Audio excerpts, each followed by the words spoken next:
Okay. आता बघा what is mean by financial market. Financial मार्केटमध्ये बेसिकली काय केलं जातं, where borrower meets investors. Okay, borrower meets investors. त्याच्यामध्ये काय केलं जातं की ज्या लोकांना, तुम्हाला सोप्या भाषेमध्ये सोप्या कन्सेप्टमध्ये सांगते की ज्या लोकांना पैशांची गरज असते ॲज अ कॅपिटल म्हणून, ज्या लोकांना पैशांची गरज असते ते लोक, आणि जे लोक स्वतःचे पैसे इन्व्हेस्ट करण्यासाठी कुठेतरी इन्व्हेस्ट करायला पाहतात, किंवा आमच्याकडे पैसे इन्व्हेस्टमेंटसाठी पैसे आहेत पण मग मी ते कुठे इन्व्हेस्ट करायचे, ह्यासाठी या दोघांसाठी जी काही प्लेस आहे, मार्केट प्लेस आहे, that is called financial market. आता फायनान्शियल मार्केटचा अर्थ काय होतो की जिथे पैशांच्या संदर्भातले व्यवहार होतात, कुठलेही अदर प्रॉडक्ट्स त्याच्यामध्ये यूज केलं जात नाही. आपण क्लोथिंग मार्केट वेगळं बघतो, ठीक आहे, त्याच्यानंतर गाड्यांचं मार्केट वेगळं, म्हणजे प्रत्येक ठिकाणी वेगवेगळं मार्केट त्या त्या प्रॉडक्टसाठी वेगळं असतं. फायनान्शियल मार्केटमध्ये काय केलं जातं, दीज ट्रान्झॅक्शन और दीज काय म्हणू शकतो आपण, हे सगळे व्यवहार, हे सगळे पैशांच्या स्वरूपातले व्यवहार, पैशांसाठीचे सगळे व्यवहार केलेले जातात, जे कॅपिटलमध्ये सुरू केलं जातं. ठीक आहे. आता बघा, in economy individual, corporates, government etcetera may have access fund and may want to invest it. ज्यांना ज्यांना पैसे इन्व्हेस्ट करायचे, दे आर कॉल्ड इन्व्हेस्टर्स. बघा, the person who has excess funds of money or excess fund and he want to invest that money into the capital or into the in any company, that is he is also called a investor. ठीक आहे, मी इथे highlight करते, तुम्ही ते खूण करून घ्या. त्याच्यानंतर बिझनेसमन, कॉर्पोरेट किंवा गव्हर्नमेंट्स हे असे लोक आहेत की ज्यांना काम करण्यासाठी पैशांची गरज असते, त्यांना इन्व्हेस्टमेंटची गरज असते. म्हणजे काय की त्यांना कॅपिटलची गरज असते किंवा पैसे बॉरो करण्याची गरज असते. बरोबर, मोठ्या मोठ्या कंपन्यांच्या मालकांकडे सुद्धा एवढे त्यांच्या 300-400 कोटींची मालमत्ता नसते, त्यांना हे बॉरो करावे लागतात, त्यांना इन्व्हेस्टर्स कंपनीमध्ये मिळवावे लागतात. समजतंय? आता त्याच्यामध्ये बघा, on the other hand there may be a businessman, corporates or governments which may need funds who are called borrowers. The person or the corporation or the businessman who needs the money is called borrowers. Okay, हे तुम्ही खूण करून ठेवा बुकमध्ये. त्याच्यानंतर बघा, इथे आपल्याला दोन कन्सेप्ट आपण पाहिल्या. एक तर हु इज इन्व्हेस्टर, जो पैसे इन्व्हेस्ट करतो, जो पैसे स्वतःकडचे पैसे आहेत ते कुठल्याही कंपन्यांना वापरायला देतो. मी शब्द तोच वापरते, लक्षात घ्या. मराठीमध्ये वापरायला देतो म्हणजे काय की त्याच्या बदल्यामध्ये त्याला काहीतरी कंपनीकडनं रिफंड मिळणार आहे. जसं शेअर होल्डर्स पैसे शेअर्समध्ये इन्व्हेस्ट करतात कंपनीच्या, आणि रिटर्न्स मध्ये त्यांना काय मिळतं, रिटर्न्स मध्ये त्यांना डिव्हिडंड मिळतो. ओके, डिबेंचर होल्डर काय करतात, ते सुद्धा पैसे इन्व्हेस्टच करतात, पण त्यांची कॅटेगरी वेगळी आहे. They are borrowed capital. Okay, they are creditors of the company, so they receive the interest according to their investment. Okay, कारण ते बॉरोड कॅपिटल आहे. समजलं? याच्या कॅटेगरी वाईज प्रत्येकाचं रिटर्न्स हे वेगवेगळं राहणार आहे, पण इन्व्हेस्टर हे दोघंही आहेत, आणि त्याच्या बदल्यामध्ये त्यांना कंपनीकडनं काहीतरी रिफंड किंवा रिवॉर्ड म्हणून आपण म्हणू शकतो, किंवा त्याला काय म्हणू शकतो आपण, रिपेमेंट म्हणून त्याला काहीतरी आपण देतो. म्हणजे फक्त शेअर होल्डर्सला डिव्हिडंड देतो, आणि डिबेंचर्स, डिपॉझिटर्स, त्याच्यानंतर बॉन्ड होल्डर्स, या सगळ्यांना काय देतो, इंटरेस्ट देतो. ओके, हे आपलं पटकन रिवाइज झालं. आता बघा, पुढचं इथे वाक्य आहे, investors lend money to the borrowers through the market called financial market.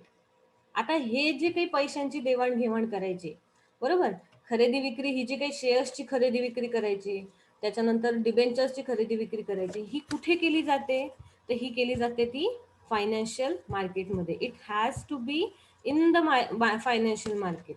The investors lend money, म्हणजे ते पैसे देतात, उधारीवर देतात. लेंडचा अर्थ एक प्रकारे आपण म्हणू शकतो की जे वापरायला दिल्यासारखे पैसे उधारीवर देतात, आणि बॉरोवर्सला ते मिळतात.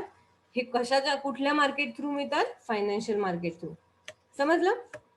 आता पुढे त्याचं फायनान्शियल मार्केटचं मिनिंग बघा.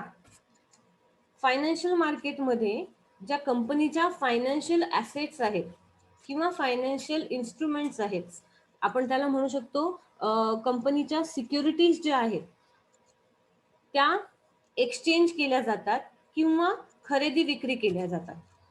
फायनान्शियल मार्केट एक प्रकारचं असं मार्केट आहे, it is just like that kind of a market where companies securities are brought and sold or exchange with another.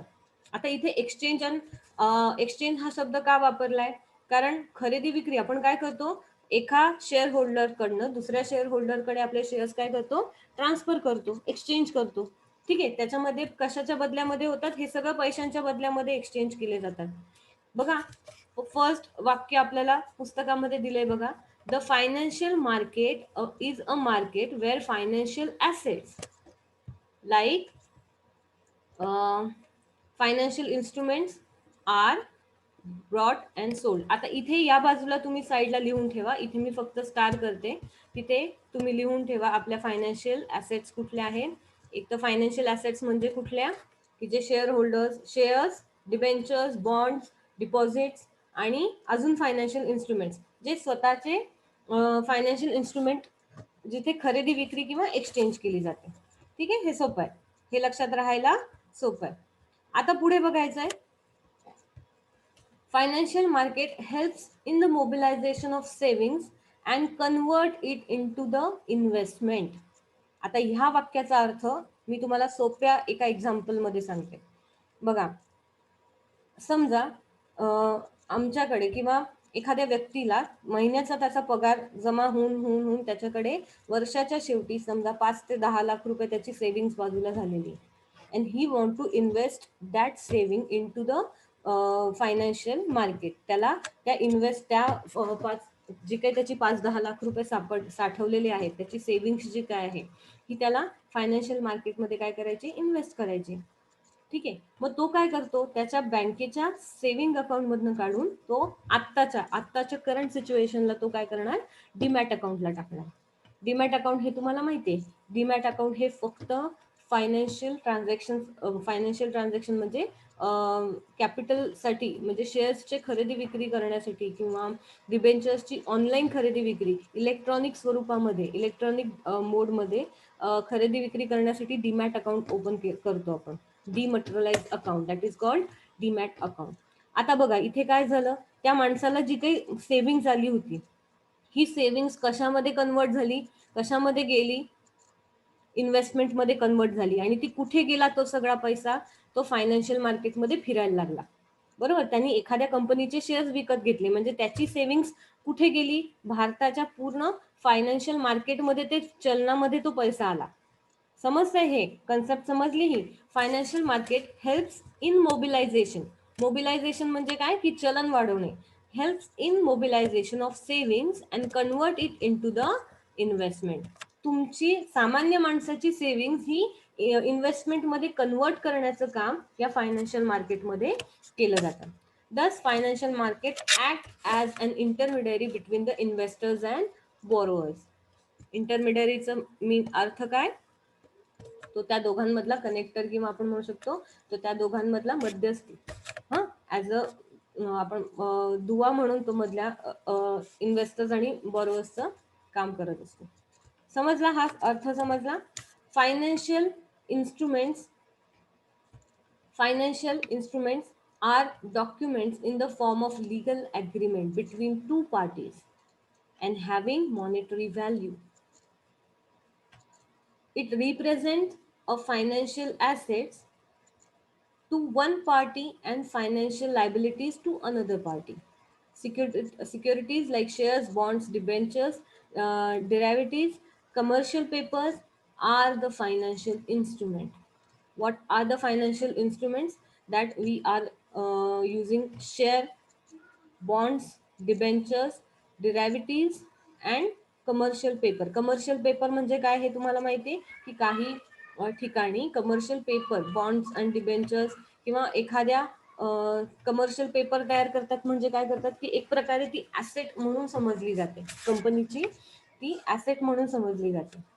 बघा आता त्याच्यामध्ये बघा, यामध्ये काय केलं जातं, जरी हे खरेदी विक्रीचा व्यवहार असला, बरोबर, हे जरी फायनान्शियल मार्केट असलं, त्याच्यामध्ये फायनान्शियल इन्स्ट्रुमेंट ह्या डॉक्युमेंटच्या स्वरूपामध्ये एक प्रकारे लिगल ॲग्रीमेंट असतं. कोणामध्ये, between the two parties. Who are that two parties? First one is who are the investors. Okay, first one who are the investors, and second one is who are the borrowers of that financial instruments किंवा financial fund. ठीक आहे. आणि ह्या सगळ्याला एक पैशांच्या स्वरूपातली value दिली गेली जाते.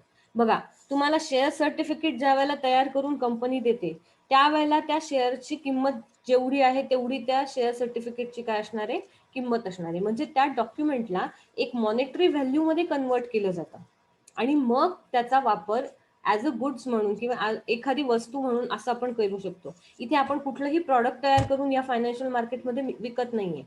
आपण काय करतोय की हे जे काही फायनान्शियल इन्स्ट्रुमेंट आहेत ह्यांना एखादी मॉनेटरी व्हॅल्यू दिली जाते, म्हणजे त्याला एक किंमत दिली जाते स्वतःची, आणि ही किंमत वापरून त्याची खरेदी विक्री केली जाते. ठीक आहे, समजलं तुम्हाला?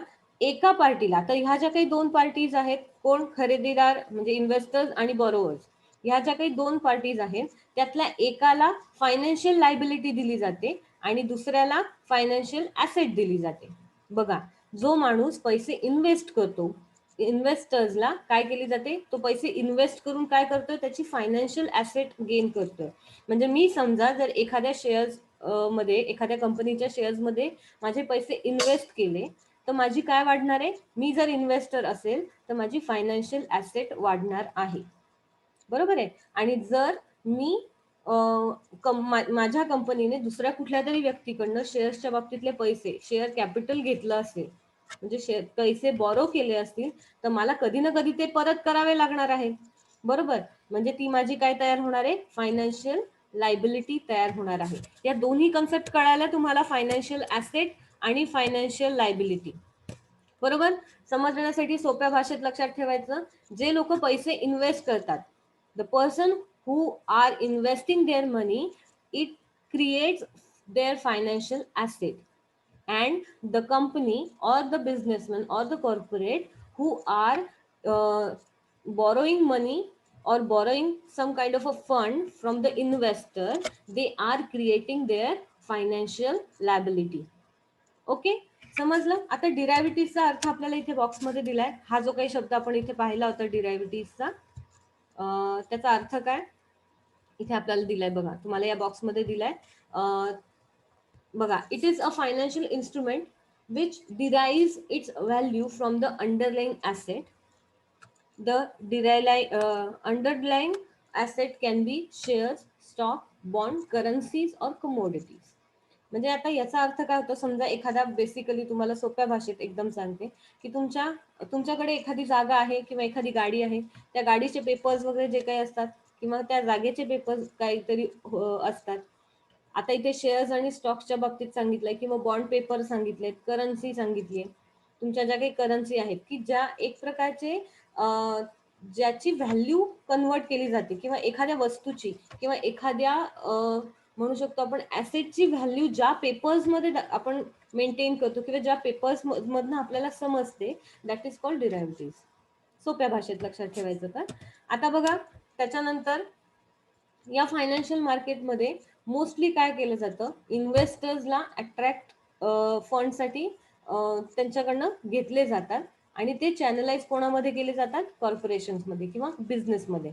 बघा, ह्या फायनान्शियल मार्केटमध्ये बेसिकली काय केलं जातं की इन्व्हेस्टर्सकडनं पैसे घेतले जातात आणि ते चलनात आणून, म्हणजे ते कॉर्पोरेट कंपनीजला किंवा बिझनेसमन्सला हे काय केले जातात, ते पैसे दिले जातात. त्यानंतर सगळ्यात महत्वाचं, the term financial market represent that the market which raises finance for the longer period वाया कॅपिटल मार्केट अँड शॉर्टर वाया मनी मार्केट. आता इथे बघा, इथे आपल्याला ह्या दोन कन्सेप्ट आपल्याला दिसल्या, कॅपिटल मार्केट आणि मनी मार्केट. आता तुम्ही सोप्या इथे लक्षात ठेवण्यासाठी, पेपरमध्ये लक्षात ठेवण्यासाठी, बोर्डाच्या एक्झामसाठी एक गोष्ट लक्षात ठेवायची. आपण कॅपिटलचा अभ्यास करताना आपण दोन टाइप्स पाहिले होते, एक तर लॉंग टर्म फायनान्स किंवा लॉंग टर्म कॅपिटल, आणि आपण काय बघितलं होतं, शॉर्ट टर्म फायनान्स. आता लॉंग टर्मच्या बाबतीतही आपण काय बघितलं होतं, फिक्स असेट पाहिल्या होत्या, which are long term investments on in the business और इन द कॉर्पोरेशन्स. ओके. आणि शॉर्ट टर्मच्या बाबतीत काय घेतलं होतं, जिथे आपल्याला वर्किंग कॅपिटल लागतं, हे शॉर्ट टर्म पिरियडसाठी लागतं. वर्किंग कॅपिटल हे कमी कालावधीसाठी लागतं. So that is the short term capital और शॉर्ट टर्म फायनान्स. आता ह्या दोन्ही गोष्टी कशाशी रिलेटेड आहे बघा. तुम्हाला कंपनी स्टार्टअप करताना, ज्या वेळेला कंपनी स्टार्टअप केली जाते, ती स्टार्टअप करताना ज्या वेळेला फर्स्ट इन्व्हेस्टमेंट लागते, म्हणजे जागा घ्यावी लागते, मशिनरी घ्यावी लागते, बरोबर. ह्या सगळ्या ज्या वेळेला तुम्हाला लॉंग टर्म इन्व्हेस्टमेंट करायच्या असतात, त्या कॅपिटल मार्केट म्हणून मिळवल्या जातात, बरोबर. त्या लॉंग टर्म इन्व्हेस्टमेंट ज्या आहेत ह्या कशातनं मिळवल्या जातात, कॅपिटल मार्केटमधने. आणि ज्यामध्ये तुम्हाला फक्त वर्किंग कॅपिटल हवंय किंवा हार्डली 5 to 10 years, 10 वर्ष पण नाही, 5 years पर्यंत जर तुम्हाला पैशांची गरज असेल, म्हणजे शॉर्ट टर्म पिरियडसाठी पैशांची गरज असेल, तर ती तुम्ही मनी मार्केटमधनं घेऊ शकता. ठीक आहे. मनी मार्केट आणि कॅपिटल मार्केट हे दोन्ही वेगवेगळे कन्सेप्ट आहेत. Capital market it is related to the long term investment and money market is related to the short term investment. ठीक आहे. आपण परत पुढे ते आपल्या पुस्तकामध्ये बघणार आहोत. हे समजलं. आता पुढे बघूयात functions of financial management market, sorry financial market. What are the functions, ते काय काम करतं ऍक्च्युली, ते काय इम्पॉर्टन्स आहे. तुम्ही ज्या वेळेला तुमचा फंक्शन्स तुम्ही ह्या एखाद्या मार्केटचे किंवा एखाद्या कन्सेप्टचे तुम्ही अभ्यास करताना ज्यावेळेला फंक्शन्स क्लिअरली तुमचे डोक्यामध्ये क्लिअर होतात किंवा फंक्शन्स तुम्हाला पाठ होतात, तुमच्या लक्षात येतात, त्यावेळेला तुम्ही त्याचे ऍडव्हान्टेज सुद्धा लिहू शकता. लक्षात घ्या, ज्या वेळेला आपल्याला मोठी मोठी आन्सर्स द्यायची असतात, त्यावेळेला आपण काय करतो, फंक्शन्स जर पाठ असतील तुमचे, फंक्शन्स एखाद्या कन्सेप्टचे, आता इथे फॉर एक्झाम्पल आपण फायनान्शियल मार्केटचा उदाहरण घेऊ, याचे फंक्शन्स जर तुम्हाला पाठ आहे, तर तुम्हाला त्याचे ऍडव्हान्टेजेस हे सुद्धा पाठ होणार आहे. ओके. बघूयात आता फंक्शन्स ऑफ फायनान्शियल मार्केट. याच्यामध्ये बघा, सगळ्यात महत्वाचं म्हणजे फायनान्शियल मार्केटमध्ये काय केलं जातं, इन्व्हेस्टमेंट किंवा सेव्हिंग ह्या इन्व्हेस्टमेंटमध्ये कन्वर्ट केल्या जातात. एखाद्या नॉर्मल माणसाच्या ज्या काही सेव्हिंग्ज आहेत, ह्या सेव्हिंग्ज इन्व्हेस्टमेंटमध्ये जेव्हा कन्वर्ट केले जातात, म्हणजे काय केले जातात, जे काही फायनान्शियल रिसोर्स आहेत ते ट्रान्सफर केले जातात. जे फायनान्शियल रिसोर्सेस आहेत ते काय केले जातात, ट्रान्सफर केले जातात. बघा, financial market facilitate the transfer of real economic resources from the lenders to its ultimate user. एखाद्या व्यक्तीकडे पैसा पडू नये, बघा खूप सारा पैसा त्याच्याकडे समजा पडू नये, त्यांनी फक्त बँकेच्या सेव्हिंग्ज अकाउंटमध्ये किंवा फिक्स डिपॉझिटमध्ये टाकून ठेवलाय, त्या पैशाचा वापर पूर्णपणे एखाद्या बिझनेसमॅनला करता येणार आहे. त्या पैशाचा त्याला जेवढा काही ऍज अ इंटरेस्ट म्हणून फायदा होतोय, त्या पैशाचा वापर फक्त त्या एका व्यक्तीला होतो, त्याच्या सेव्हिंग्ज वाढत जातात, बरोबर. हाच जर पैसा त्यांनी एखाद्या बिझनेसमॅनला किंवा त्याचा तो पैसा ज्याला गरज आहे, ज्या कॉर्पोरेट फॅसिलिटीजला त्याचा गरज आहे, फॅकल्टीजला त्याचा गरज आहे, त्याला जर पैसा तो दिला, तर काय होणार आहे, त्या पैशाचं, त्या रिसोर्सचं काय होणार आहे, यूज होणार आहे, बरोबर. त्या फायनान्शियल रिसोर्सचा यूज होणार आहे. बघा, ट्रान्सफर ऑफ रिसोर्सेस म्हणजे काय, की फायनान्शियल मार्केट काय प्रोव्हाइड करतं, ज्या पूर्ण रिअल इकॉनॉमिक रिसोर्स म्हणजे काय, की तुमच्याकडे जे काही पैसे आहेत, ह्या रिअल इकॉनॉमिक रिसोर्सचा ट्रान्सफर करते, किंवा आपण काय म्हणू शकतो, एक चॅनल तयार करते. ते कोणाकडून कोणाकडे जातात, लेंडर्स कडनं. लेंडर्स म्हणजे काय, जे कोणी पैसे उधारीवर देणारे किंवा जे पैसे वापरायला देणारे, ते lenders to the ultimate users. पैसा देणारे आणि त्याचा वापर करणारे, ह्या दोन्ही गोष्टी याच्यामध्ये येतात. हे फक्त ट्रान्सफर करण्याचं काम किंवा हे एकाकडून दुसऱ्याकडे घेऊन जाण्याचं काम या फायनान्शियल मार्केटमध्ये केलं जातं. ठीक आहे. त्याच्यानंतर आता बघा पुढे, productive use. What is mean bye productive use, पैसा सेव्हिंगसाठी बाजूला पडलेला आहे, त्याचा काही प्रोडक्टिव्ह यूज होत नाही, फक्त वर्षाच्या शेवटी तुम्हाला काय इंटरेस्ट आहे ते बँकेतनं पडतंय, समजलं. मग आता त्याचा प्रोडक्टिव्ह यूज करण्यासाठी फायनान्शियल मार्केटचा वापर केला जातो. It allows productive use of funds. काय सांगितलं, त्याचा काहीतरी प्रोडक्टिव्ह म्हणजे त्यातनं काहीतरी उत्पन्न तयार करतं, पैशातनंच दुसरं कुठल्या तरी पैशांचं उत्पन्न तयार, त्याचा वापर करून उत्पन्न तयार करता आलं पाहिजे. In the hands of investors their excess fund would have remained ideal. Borrower use this fund for the productive purpose.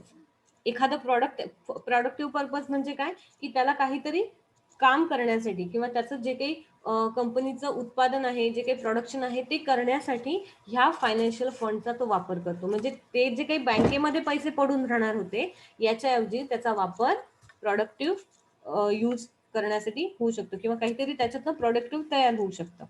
Okay, समजलं हे. त्यानंतर आता बघा एनहान्सिंग इन्कम.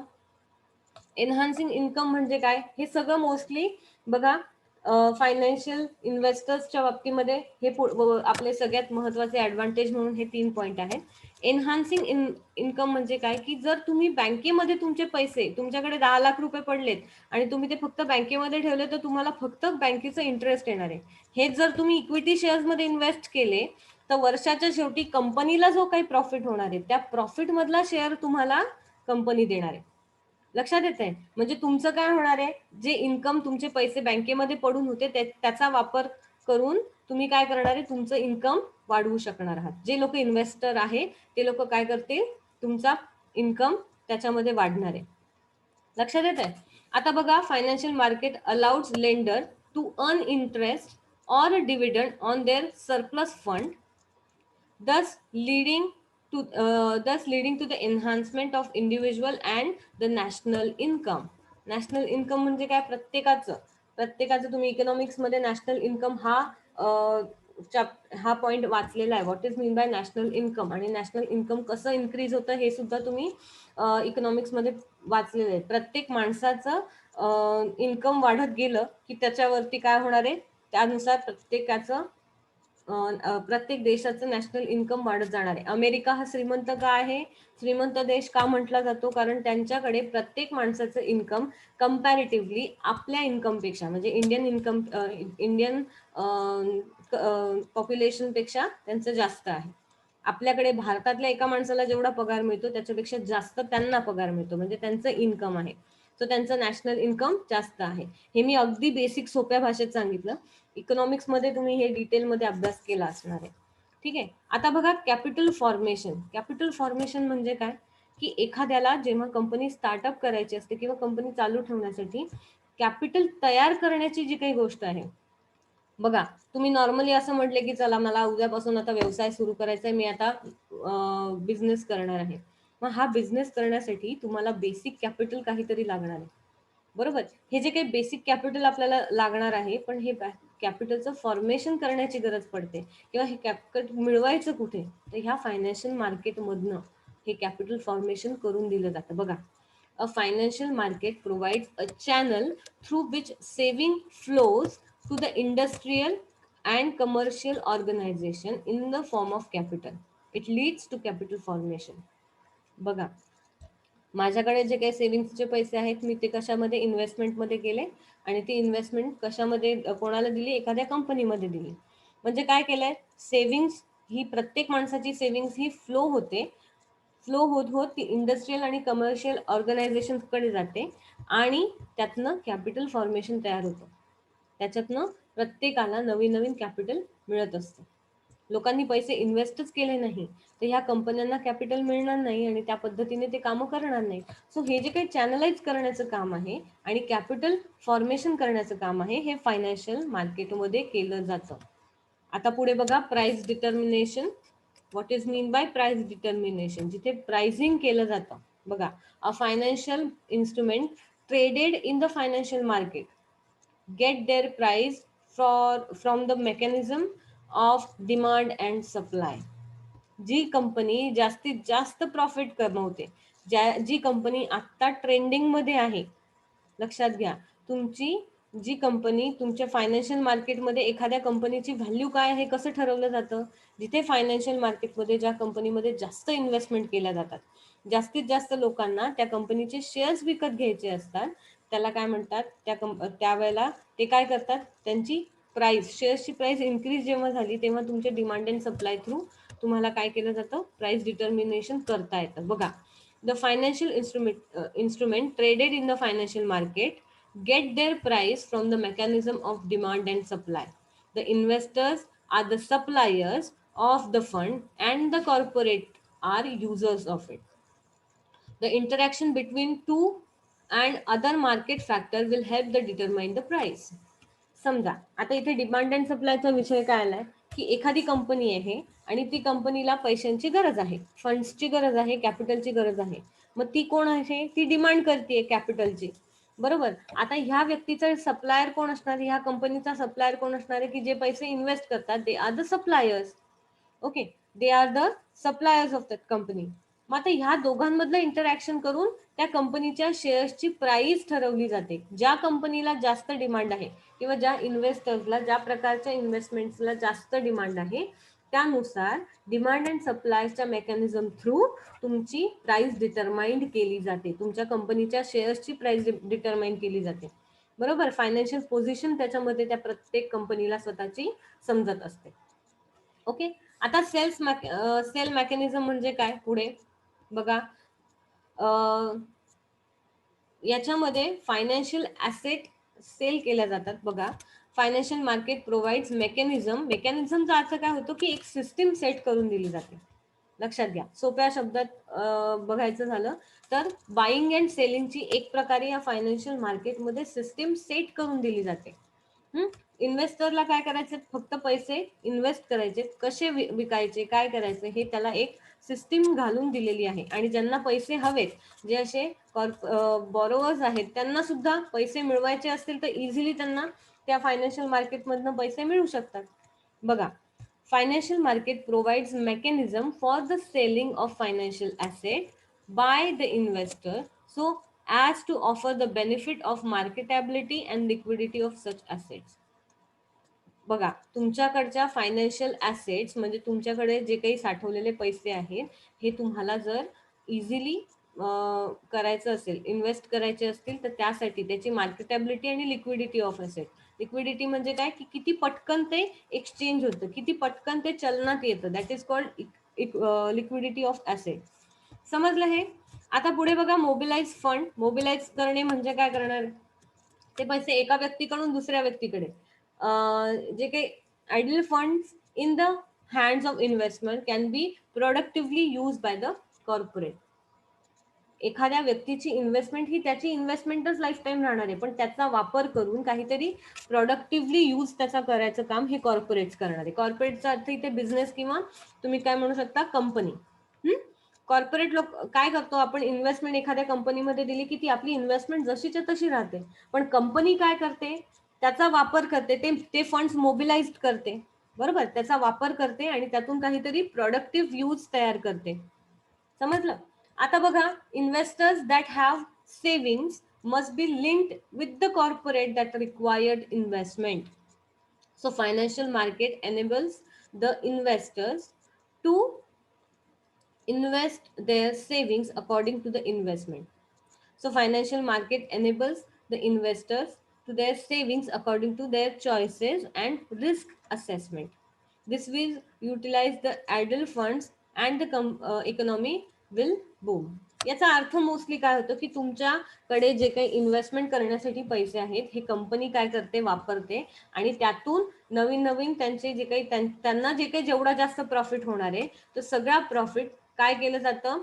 त्याच्या तुम्हाला शेअर, फक्त तुम्ही कुठल्या कंपनीमध्ये पैसे इन्व्हेस्ट करताय, तुम्ही कुठल्या कंपनीमध्ये पैसे ऍज अ कॅपिटल फंड म्हणून त्यांना देताय, याच्यामध्ये तुमची चॉईस आणि रिस्कची असेसमेंट आहे, बरोबर. तुम्ही जर बुडणाऱ्या कंपनीमध्ये पैसे इन्व्हेस्ट केले तर तुमचे पैसे सुद्धा बुडणार आहे.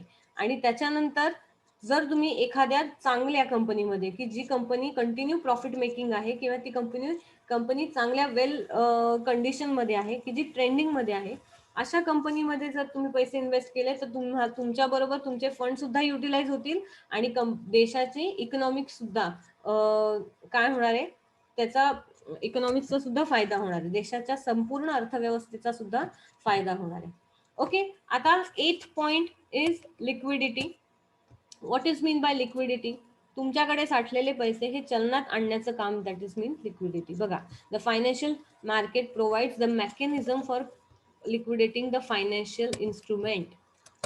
बघा, शेअर्स, बॉन्ड्स, डिबेंचर या प्रकारचे जे काही फायनान्शियल इन्स्ट्रुमेंट आहे, ते लिक्विडिफाईड करण्यासाठी किंवा ते एका व्यक्तीकडून दुसरी व्यक्तीकडे किंवा ते पटकन पैशामध्ये कन्वर्ट करणे, या सगळ्याला लिक्विडिटी म्हणतात. बघा, This means at any given time investors can sell their financial instrument and convert it into the cash. आपण काय केलंय, पैसे पहिल्यांदा इन्व्हेस्ट केलेत आणि त्यातनं आपण काय घेतलंय, फायनान्शियल इन्स्ट्रुमेंट खरेदी करून ठेवल्यात. बरोबर, म्हणजे शेअर्सचे सर्टिफिकेट वगैरे माझ्याकडे मी भरपूर गोळा करून ठेवलेत. At this point of time मला ह्या सगळ्या इन्व्हेस्टमेंट कॅशमध्ये हव्यात. मी जे काही पैसे इन्व्हेस्ट केले ते मला कॅशमध्ये, मला त्याच्या पैसे, मला माझे माझे पैसे परत हवेत. That can be happen any point of time in financial market. तुम्ही कधीही तुमच्या इन्व्हेस्टमेंट्स ज्या आहेत त्या कॅशमध्ये कन्वर्ट करू शकतात. बरोबर. This is an important factor for investor who do not want to invest for a longer period of time. ज्यांना हे कोणासाठी आहे, लिक्विडिटी ही कोणासाठी फायद्याची आहे, की ज्यांना पैसे जास्त लॉंग टर्म इन्व्हेस्टमेंट ज्यांना करायची नाहीये, ज्यांच्याकडे पैसे आहेत आणि हार्डली त्यांना 3, 4, 5 वर्षांसाठी फक्त ते इन्व्हेस्ट करायचे, यांच्यासाठी ते सोपं आहे की ते कधीही वाटलं तर ते कन्वर्ट करू शकतात कॅशमध्ये. That is called liquidity. The conversion of financial instrument in to the cash easily, how easily it can be done, that is called liquidity of financial instruments. लक्षात आलंय. आणि हे सगळं फायनान्शियल मार्केटमुळे शक्य होतं. आता बघा, इझी ऍक्सेस दोघांसाठी हा इझी ऍक्सेस आहे. कोणासाठी, इन्व्हेस्टर्ससाठी आणि बॉरोअर्ससाठी. ओके, इन्व्हेस्टर्ससाठी आणि बॉरोअर्ससाठी या दोघांसाठीही फायनान्शियल मार्केटमध्ये तुम्हाला इझिली तुम्हाला हे खरेदी विक्री करता येणार आहे. Both the investors and industries need each other. The financial market provides a platform where the both buyers and sellers can find each other easily. Industrial development होते. लास्ट पॉइंट आपला आहे. What is mean bye industrial development. जेवढी जास्त easily capital मिळणार आहे, लक्षात घ्या, प्रत्येक कंपनीला जेव्हा जेव्हा कॅपिटलची गरज असेल, जेव्हा जेव्हा पैशांची गरज असेल, तेव्हा तेव्हा जेवढा जास्त इझिली त्याला कॅपिटल मिळणार आहे, तेवढा जास्त त्याला काम करून त्याची प्रॉफिट मेकिंग वाढवणार आहे. आणि त्याची जेवढा एखाद्या कॉर्पोरेट सेक्टरला किंवा एखाद्या कंपन्यांना प्रॉफिट मिळतो, तेवढं जास्त इकॉनॉमिक डेव्हलपमेंट होते. बघा याच्यामध्ये, the financial market helps in transforming savings in to the capital. The corporate use the fund of investors to undertake productive or commercial activities, thereby lending to the economic development. बरोबर आहे. Industrial development त्याच्यामुळे होत राहतं. समजलं इथपर्यंत? इथपर्यंत समजलेलं असेल.